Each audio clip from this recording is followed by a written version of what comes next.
आप सभी का हमारे साइंस स्टडी चैनल पर हम प्लेलिस्ट बनाए हैं। उसमें जैसे रीजनिंग का भी लाते हैं, इंग्लिश भी पढ़ाते हैं। तो हमारे जैसे वीडियो में अगर देखेंगे तो इंग्लिश रीजनिंग दोनों है, तो उसमें कन्फ्यूजन होगा।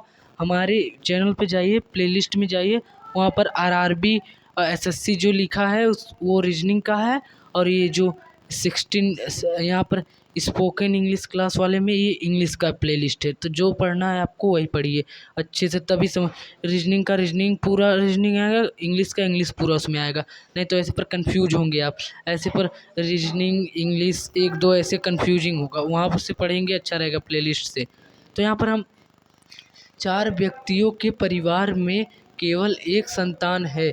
बी ए की पत्नी है और डी की बेटी है। जैसे यहाँ पर बी हो गया, जैसे यहाँ पर लिख देते हैं, ये जो बी है ए की पत्नी है, बी है और ए की पत्नी है, और डी की बेटी है, डी की बेटी है, सी ए की बेटी है।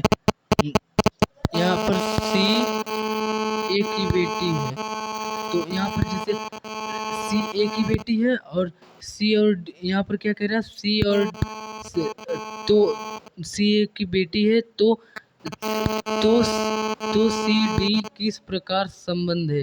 तो यहाँ सी डी, तो यहाँ पर सी डी का हमें संबंध बताना। जैसे यहाँ पर जैसे देखिए बी ए की पत्नी है, जैसे बी हो गया ए की पत्नी है, तो ए की पत्नी बी है और डी की बेटी है। बी ए की पत्नी है और डी की बेटी है, तो इसमें क्या होगा, पत्नी और ये जैसे माँ की बेटी है बी, और सी ए की बेटी है। तो यहाँ पर सी है जो ए की बेटी है, तो मतलब बी की भी बेटी ए की भी बेटी। तो यहाँ पर सी और डी का संबंध क्या है, डी की बेटी बी है। तो यहाँ पर जो बी है ए की पत्नी है, बी है जो ए की पत्नी है और डी की बेटी है। तो यहाँ पर डी की बेटी बी है और सी ए की बेटी है। तो ए की बेटी और बी की बेटी से मतलब ये सी जो है यहाँ पर ए की बेटी बी की बेटी दोनों, क्योंकि पति पत्नी की बेटी जो है ये सी है, ए सी है। तो ए बी पति पत्नी है, तो उसकी बेटी सी है। तो यहाँ पर सी और डी का संबंध है, डी ए बी की माँ, तो यहाँ पर नातिन का मिलेगा, उसकी नानी लगेगी डी, सी उसकी जैसे डी उसकी नानी लगेगी, सी नातिन, यहाँ पर ये हो जाएगा। तो हम ये वाला क्वेश्चन आराम से, ये बहुत आसान है, अगर समझेंगे तो आसानी से। ऐसे पर कंफ्यूजिंग हो रहा है आपको, तो हम आपको अब यहाँ पर 24वां क्वेश्चन बताने जा रहे हैं। जैसे 24वां क्वेश्चन क्या कह रहा है रीजनिंग का, जैसे इसमें 25 क्वेश्चन है। एसएससी ये था एसएससी एम, ये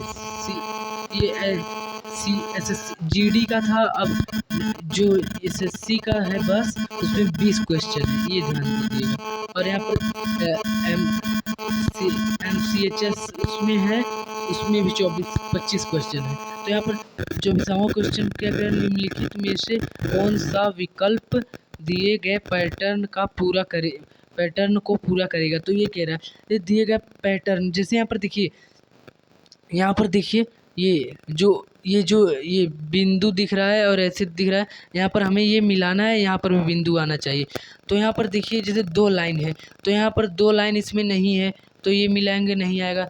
तो यहाँ पर 2 लाइन है, पर ये क्या कह रहा है, बिंदु यहाँ आना चाहिए, तो बिंदु यहाँ बीच में होगा तो नहीं होगा। तो यहाँ बिंदु पहले आना चाहिए हमें, तो यहाँ पर बिंदु बीच में आ रहा है, तो यहाँ पहले बिंदु आना चाहिए, तो ये भी नहीं है। अब यहाँ पर ये क्या कह रहा है, ये भी गलत है, क्योंकि ये कह रहा है कि ऐसा आना चाहिए, ऐसा जो ये कोड की तरह आना चाहिए, कोड की तरह। तो इसमें ये स्क्वायर की तरह आ रहा है, ये वाला नहीं। तो यहाँ पर ये डी वाला आंसर सही है, क्योंकि जैसे डी को हम लोग ऐसे मिलाएंगे, ना, तो यहाँ पर ये ऐसे 2 ठो बना यहाँ बीच में। तो डी में देखिए ऐसे जो डी ऐसे मिलाएं, तो यहाँ पर इसमें ये जो यहाँ से यहाँ तक मिला देंगे और यहाँ से यहाँ तक मिला देंगे, और यहाँ पर जो 2 ठो था, यहाँ पर बिंदु था और यहाँ पर दूसरा भी था, ये मिल गया। तो यहाँ पर ये मिल गया ना, तो ये हमारा बॉक्स बन गया। तो इसमें समझ में आया। अगर आपको अच्छा लगा तो हमें सपोर्ट करिएगा, क्योंकि इस समय हम क्लास 9th में हैं और इंग्लिश भी पढ़ाएंगे, पूरा सिलेबस भी ख़त्म करेंगे, 12th तक पूरा इंग्लिश पढ़ाते हैं, ये ध्यान दीजिएगा। अभी वो उसका बैच चालू करेंगे, अभी नहीं चालू किए हैं, चालू करेंगे।